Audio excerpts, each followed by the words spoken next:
أعوذ بالله من الشيطان الرجيم. بسم الله الرحمن الرحيم.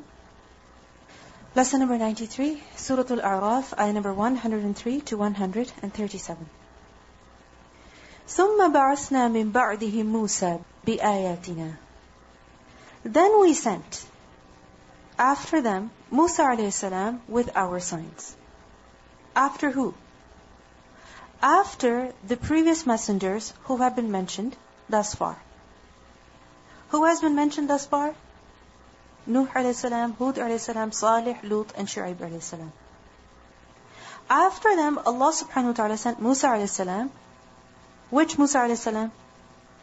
Musa ibn Imran, who was sent to the Bani Israel, who was from the Bani Israel. Musa alayhi salam is mentioned about 130 times in the Quran. And he is the Kalimullah, the one whom Allah spoke to.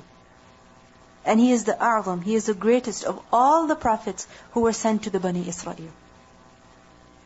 So Musa a.s. was sent with our ayat. What does ayat refer to? The miracles that Allah subhanahu wa ta'ala had given him.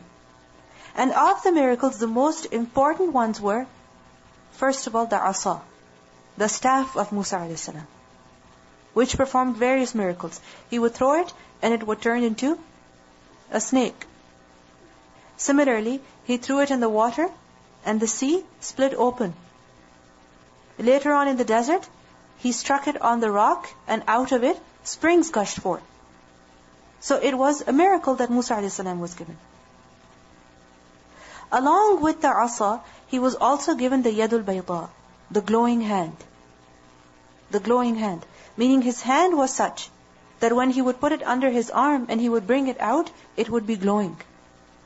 And it would not glow because of some illness or because of some burning. It was a miracle that Allah subhanahu wa ta'ala had given him. And all of these miracles, they proved the truthfulness of Musa a.s.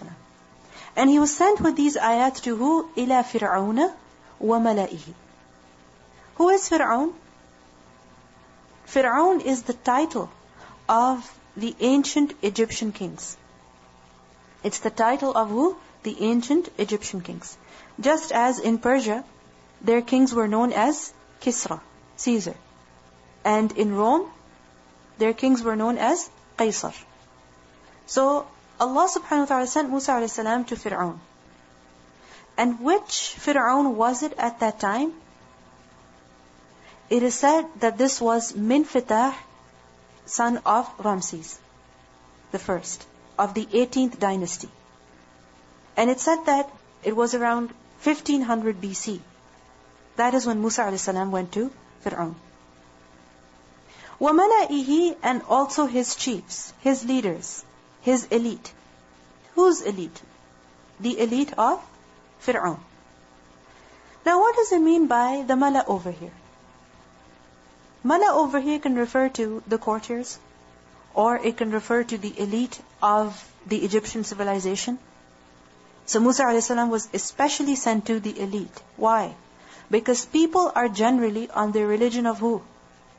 Of the elite, of their kings. And this was especially at that time.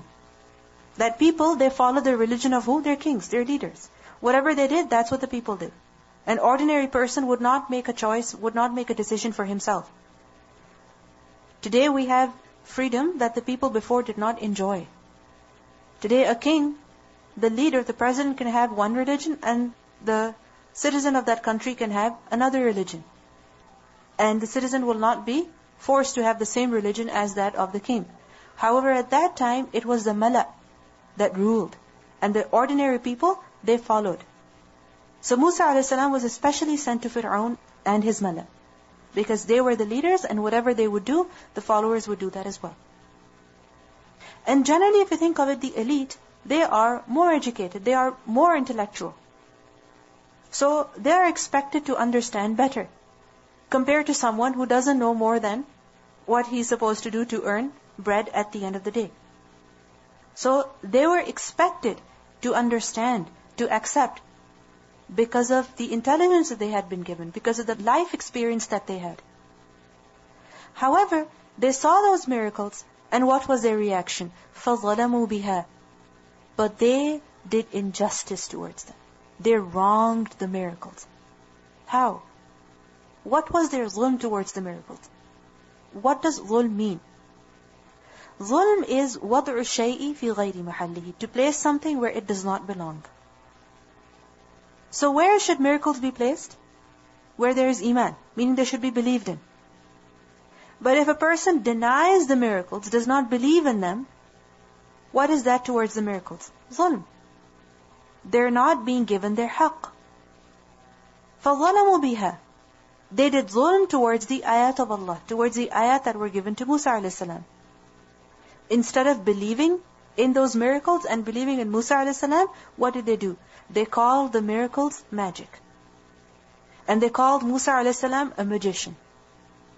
فَانظُرْ. So look. كَيْفَ كَانَ عَاقِبَةُ الْمُفْسِدِينَ. How was the consequence of those who spread mischief?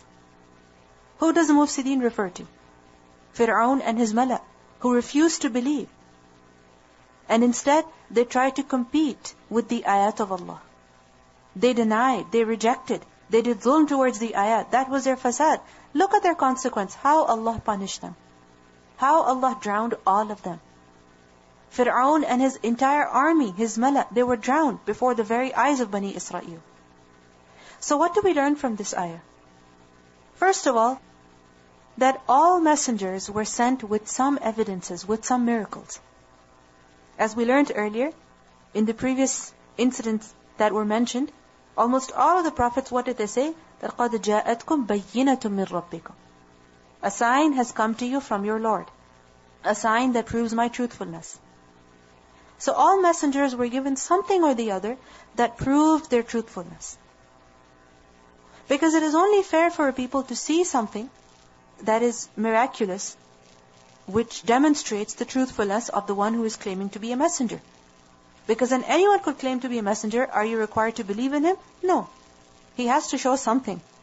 But again, remember that the miracle is not everything. That just because someone shows something strange, it means that he's performing a miracle and definitely he's a messenger. No. What is more important is the message which that person is conveying. What is he saying? What message is he conveying? It's not just about the miracle. The miracle is only a support. The main thing is the message. That what is that messenger conveying? Because the Dajjal also, he will show many feats. He will cause the sky to rain. He will cause a dead person to come alive. Does that mean he should be believed in and he should be followed? No. Just because someone is demonstrating something strange does not mean he must be believed in. That's only an aid. What's the main thing? It's the message. What is he conveying? Secondly, we also learn from this ayah that Musa a.s. was sent to the mala in particular. Why? Because if you can change the mala, then you can change who? The people as well. Then you can change the people as well. So when doing da'wah, be smart. When doing any work, be smart. In the sense that go through the channel that will be more effective, that will produce more results. And this is exactly what Musa a.s. was made to do as well. We learn in Surah Al-Naml, ayah number 13 and 14, with regards to the zulm that the Fir'aun and his mala committed against the ayat of Allah. That فَلَمَّا جَاءَتْهُمْ آيَاتُنَا مُبْصِرَةً قَالُوا هَذَا سِحْرٌ مُبِينٌ. But when there came to them our visible signs, they said, this is obvious magic. This was their zulm towards the ayat of Allah. وَجَحَدُوا بِهَا وَاسْتَيْقَنَتْهَا أَنفُسُهُمْ. And they rejected them while their inner selves were convinced of it. In their hearts they knew that what Musa is showing is not magic. It is a miracle. But still, what did they do? They denied. How? Why? ظُلْمًا وَعُلُوًّا. Out of injustice and arrogance. فَانْظُرْ كَيْفَ كَانَ عَاقِبَةُ الْمُفْسِدِينَ. Then look, how was the end of those people who spread corruption? And we learned that their fasad of Fir'aun and his mala was also that they hindered other people from believing in Musa a.s. They hindered other people from believing in Musa a.s. Because the mala, they refused to believe. They called it magic. But the ordinary people, when they saw the miracles, they were definitely impressed and they wanted to believe. However, we learn in Surah Yunus, ayah number 83, that فَمَا آمَنَ لِمُوسَى إِلَّا ذُرِّيَّةٌ مِّن قَوْمِهِ. But no one believed in Musa a.s. except some youths among his people. Some young people, only they believed in Musa a.s. Why didn't the rest of the people believe? عَلَى خَوْفٍ مِّن فِرْعَوْنَ وَمَلَئِهِمْ. Out of fear of Fir'aun and his establishment. أَن يَفْتِنَهُمْ.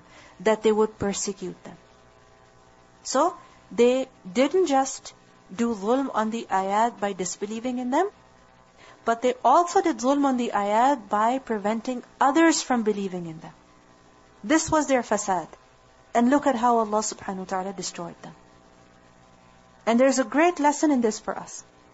That no matter who a person is, no matter how successful he is in this dunya, no matter how wealthy, how prosperous he is, if he does not believe, if he does not submit, if he does not reform, then Allah does not care about his prosperity.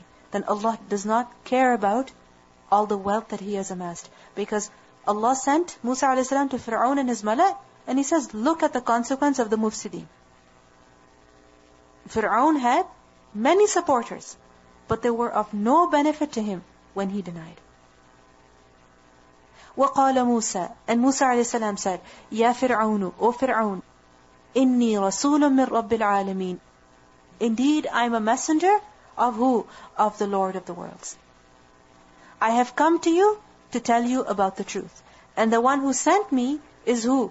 He is the creator, the master, the owner of the entire world. The king of all kings. The king of everything. And by saying, إِنِّي رَسُولٌ مِّن رَبِّ الْعَالَمِينَ, I am a messenger from the Lord of the worlds. What is Musa a.s. indirectly telling Fir'aun? That you are not the Lord of the worlds. Because Fir'aun also claimed to be God. He said, أَنَا رَبُّكُمُ الْأَعْلَى. I am your greatest Lord. He said that. And the people literally worshipped him. However, when Musa a.s. said that I am the Lord of the worlds, he is indirectly hinting that the real Lord is who? The Lord of the worlds. And you are not the Lord of the worlds. And I am the messenger of the Lord of the worlds. حَقِيقٌ عَلَى. Who is obligated? حَقِيقٌ عَلَى. This is connected with رَسُولٌ مِّن رَبِّ الْعَالَمِينَ. I am a messenger of the Lord of the worlds. And the messenger of the Lord of the worlds is obligated. حَقِيقٌ عَلَى. It is mandatory on him. The word حقيق is from the root letters ha, qaf, qaf. And حقيق is from haq. What does haq mean? Truth. That which is in accordance with reality. That which is in accordance with reality. And you know that the word haq applies to truth, it applies to right. And the word haq also applies to an obligation. That which is incumbent. That which is due. A duty. So حقيق على, what does it mean? Meaning, on me, it is an obligation. It is an obligation. On who? On me. What? أَلَّا أَقُولَ. That I must not say. So you understand the meaning of حقيق على?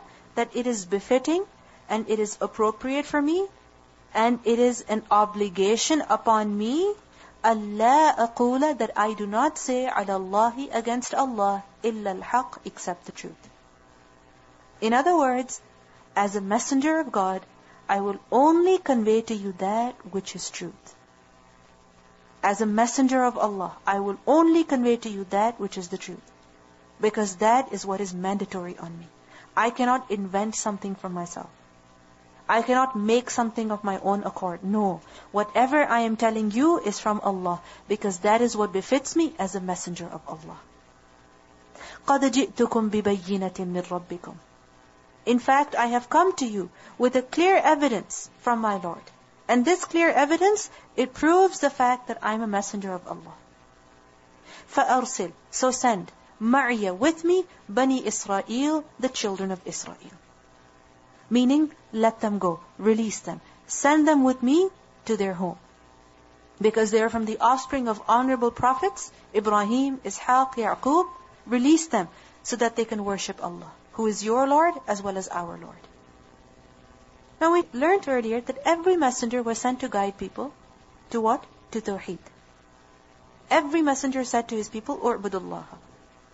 But along with that, the messenger also went with the mission to reform the practices of the people. If they were committing any injustice, that had to be fixed. If it was haram ways of satisfying their desires, it had to be corrected. If it was incorrect ways in business transaction, even they had to be corrected. Over here, what was the problem in Fir'aun and his country? Yes, there was shirk. But at the same time, there was also a lot of oppression. Especially against who? The Bani Israel. Because the entire nation of Bani Israel had been enslaved. So Musa a.s. went to Fir'aun with two missions. First of all, to convey Tawheed, and secondly, to end the oppression that was dominant in that society. So his mission was to free Bani Israel. Why?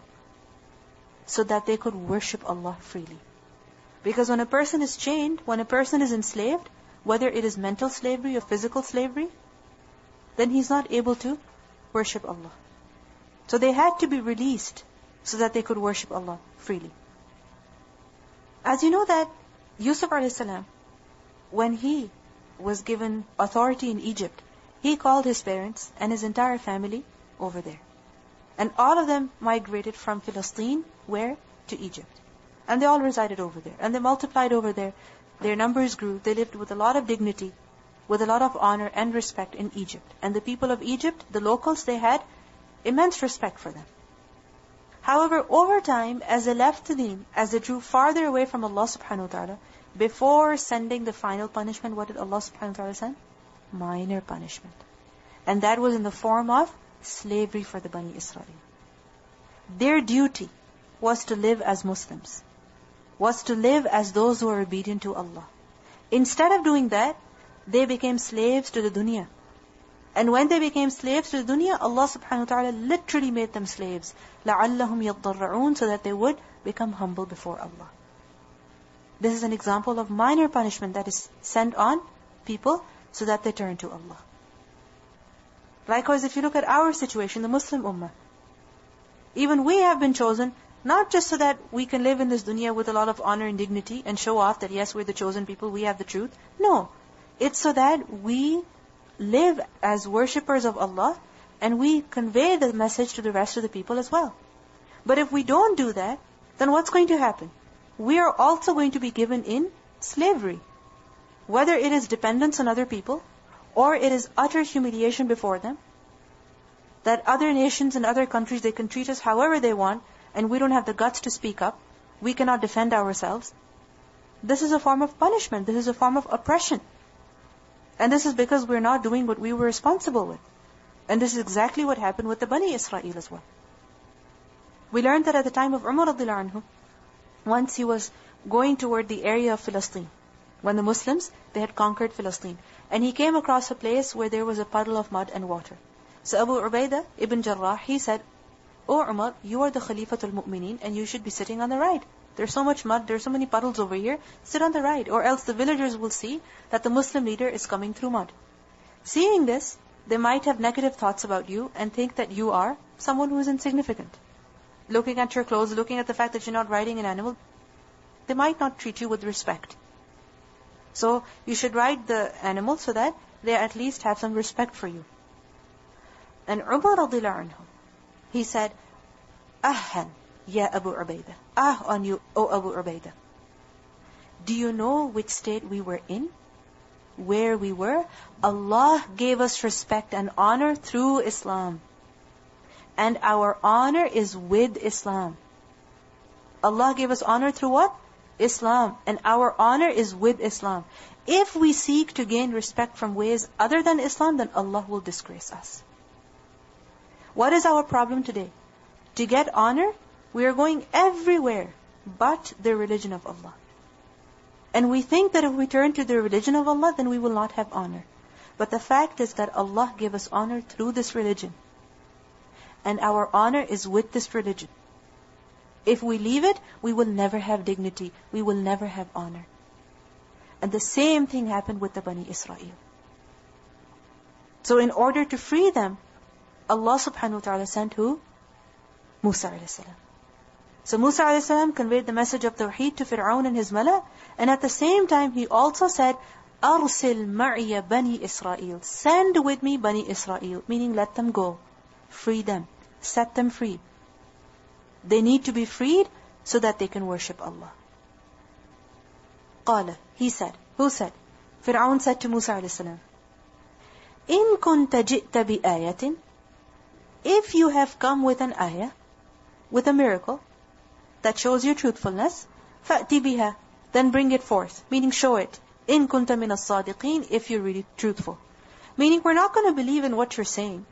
You better prove to us first, if you are really a messenger. And as you have said, that you have a bayyina, you have an evidence, you have an ayah. If you have it, then show it to us, so that we know really that you are speaking the truth.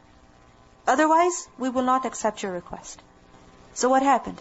Musa alayhi salam, فَأَلْقَى عَصَاهُ. So he threw his staff. أَلْقَى يُلْقِي إِلْقَى, which is to throw, to set forth, to fling.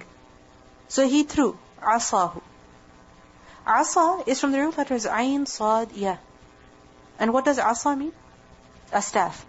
And in particular, it is used for such a staff that is thick and it is strong, and it's generally used for the staff of a shepherd. Why? Because it has to be thick and strong.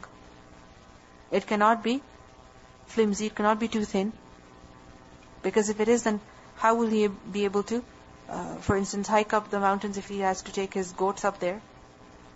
Or cross rocks and water and such things. He needs a thick rod. And with that also he needs to be able to let down the leaves of the trees for his animals. So he needs a rod that is thick. So asa is the staff of who? Of a shepherd. Why? Because it is thick, it is strong. There are other words used for other types of staffs as well. For instance, minsa'ah is used for the staff of an elderly person, or of a person who is sick, a person who, because of some weakness, because of some injury, because of old age, he is using a staff. But what is that called? Minsa'ah. So فَأَلْقَى عَصَاهُ. Musa a.s. threw his staff. Any other word from the same root, Ayn Sadiya? Asaw, isyan. What does that mean? Disobedience. Because when a person disobeys, then what does he need? The stick. فَإِذَا. Then behold, instantly, all of a sudden, what happened? Here it became, meaning the asa became ثُعْبَانٌ مُبِينٌ, a serpent that was manifest. A clear serpent it became. ثُعْبَان is from the root letters ثَا عَيْن بَا. It's from the root letters ثَا عَيْن بَا. And ثُعْبَان is used for a gigantic snake, a huge serpent. And it's used for both masculine as well as feminine. Whether that snake is male or female, that doesn't matter. Thu'ban is a huge snake. And Thu'ban basically means to cause something to flow. What does it mean? To cause something to flow. And a huge snake, what happens to it? It moves. It's as though it is flowing. So فَإِذَا هِيَ ثُعْبَانٌ مُبِينٌ. And it was mubin, meaning it was alive, it was real. A live snake that was moving. And it was huge, it was clear before the eyes of people. Ibn Abbas radhiyallahu anhu, he said that the staff, it turned into a huge snake that opened its mouth and rushed towards Fir'aun. And when Fir'aun saw the snake rushing towards him, he jumped from his throne and cried to Musa for help, so that Musa would remove the snake away from him. And Musa a.s. did that. وَنَزَعَ يَدَهُ. And he drew out his hand. Who? Musa a.s. He showed another miracle. Naza'a, to pull out, to take away. So he pulled out his hand from where? From his pocket. Or from the fold of his robe. From his pocket, or from the fold of his robe. Not the pocket on the side, but the pocket on the chest. Because the word that is used elsewhere is jayb, and that's used for the pocket that is on the chest, or the fold of his robe. So for example, a person is wearing a shawl or a robe where one part of it overlaps the other. Just imagine a person inserts the hand over there. So similarly, he inserted his hand over there and he drew it out. فَإِذَا هِيَ, thereupon it was, instantly it became بَيْضَاء, it was shining, لِلنَّاظِرِينَ, for those who look. Notice the word إِذَا. What does إِذَا mean? When? But إِذَا is also used for فَجْأَة, فُجَائِيَّة. What does it mean? Instantly, within moments, within seconds. So إِذَا is also used for فَجْأَة, where it gives the meaning of instantly, within moments. And it's called إِذَا فُجَائِيَّة. And there are other usages of إِذَا as well. So فَإِذَا هِيَ بَيْضَاء لِلنَّاظِرِينَ. So all of a sudden, it became بَيْضَاء. What does بَيْضَاء mean? بَيْضَاء ends with what? Alif? Mamduda. What does that mean? It's feminine. For what? Why is it feminine? What does it refer to? The hand. وَنَزَعَ يَدَهُ فَإِذَا هِيَ. What is hiya? She. It. What does it refer to? Yad. And what is yad? It's a body part that comes in pairs. And remember, it's muannas samari. So that's why it's bayda. And bayda is a feminine of abyad. What does abyad mean? That which is very white. Extremely white. So bayda, extremely white, shining, glowing, radiant. لِلنَّاظِرِينَ, for those who were looking. Meaning every person who was there in the court of Fir'aun, he saw that hand glowing. Because just imagine there's a crowd of people, and one person is showing something. Is everybody able to see it? Not necessarily. Because of the crowd, perhaps you're very far. Perhaps you're behind the person who is showing something. But the hand, it was glowing, and the light was so much that everyone could look at it. It was bayda lin-nazirin. It was radiant with light. In Surah Al-Naml, ayah number 12, we learn وَأَدْخِلْ يَدَكَ فِي جَيْبِكَ تَخْرُجْ بَيْضَاءَ مِنْ غَيْرِ سُوءٍ. And put your hand into the opening of your garment, it will come out white without any disease. So it was not white because of leprosy, or because of some sickness, because of some illness. Rather, it was a miracle that was given to him. And notice Allah subhanahu wa ta'ala says, نَاظِرِينَ, the people saw it with their eyes. قَالَ الْمَلَأُ, the eminent one said. Again, it's the elite. They said, مِنْ قَوْمِ فِرْعَوْنَ, from the people of Fir'aun. So of the Coptics, the elite, the mala, what did they say? And to who did they say this to? They said this to one another, or they said to Fir'aun in particular, that إِنَّ هَذَا لَسَاحِرٌ عَلِيمٌ, that indeed this is surely a magician who is knowledgeable. This person is a knowledgeable magician. He is a very experienced magician. If you look at it, it's the mala who were telling Fir'aun. And what does Fir'aun do? He actually accepts what they're saying. But he was supposed to be the God. So why is he listening to his people? Shouldn't he be telling them? If he's supposed to be God, if he's supposed to be knowing the unseen, what does it show? That it was all fake. He was not a God at all. He was only a human being. Because his mala are telling him that this person is only a magician. So in reality, he was a puppet in the hands of who? In the hands of his mala. Because he is listening to what they're saying. They're telling him what he should be thinking, what he should be believing. And if a person ever uses his own intellect, then he will not listen to everything that other people are saying. But often what happens? People don't think for themselves. Instead, what do? They follow what other people are saying. They see something, they hear something, they watch something. The way that other people interpret it, they follow them. Instead of using their own mind. So similarly over here, instead of using his own mind, what does Fir'aun do? He listens to his mala. And what did they say? That this person is only a magician. And notice, Musa a.s. didn't come there to show magic. What did he say? Just let these people go. That's it. Just let these people go. But what are they doing? They're attacking Musa a.s.'s personality. This is called character assassination. The messenger is coming with a mission, with a message to convey. And what are they saying? He is a magician. And this is something that is so common. A person is doing da'wah, a person is teaching the deen, and if you cannot challenge what they're saying, what do people do? What do? They attack their character. They will accuse them of fraudulent activities. They will accuse them of crimes that they have never committed, of motives that they have never worked for, of things that are far from them, far from reality. They will say things about them that are completely untrue. And it's the mala. It's those people who are successful in this world, because generally they can say whatever they want to. And people will accept them to the point that even those in authority will accept what they're saying without really listening to the other side. That what do you have to say about this? Is this an accusation or is this something true? So, a person who uses his intellect, he will not fall for everything that other people are saying.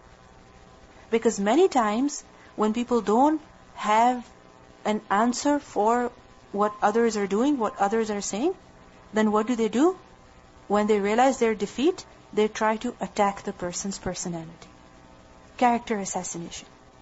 So that other people don't trust him. Other people say, look, he is illegally over here. What he's doing is illegal. What he's doing is against the laws. And when you do that, who's going to listen?